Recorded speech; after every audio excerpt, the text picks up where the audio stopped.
Madam Butterfly will open the season, a wonderful production by Tim Aubrey from a few years ago, with some singers from that original production.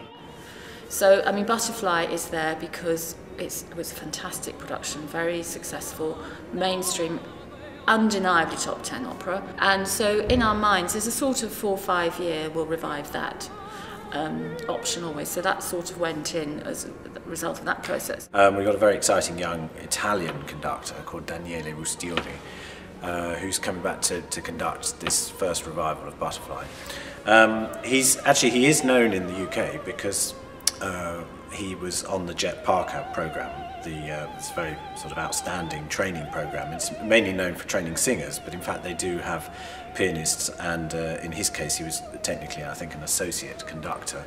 But it meant that he was working in the Covent Garden, the Royal Opera House environment, and he was somebody who was taken up by Antonio Pappano, the music director at Covent Garden, and he's assisted him on a number of projects, and Daniele has actually conducted performances of opera runs at Covent Garden. But he also has quite a big link in Russia, in Petersburg. He's done quite a lot of work over there. So he's a very interesting, very young, I think he's still in his late 20s actually, very young but exciting new conductor.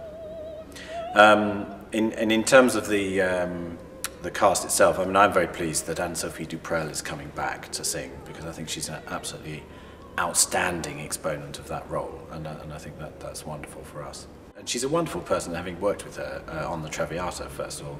She's a wonderful artist, very, very hard working, somebody who sort of, as Butterfly necessitates, fits into a whole different range of age groups, which is a very considerable achievement, I mean, vocally.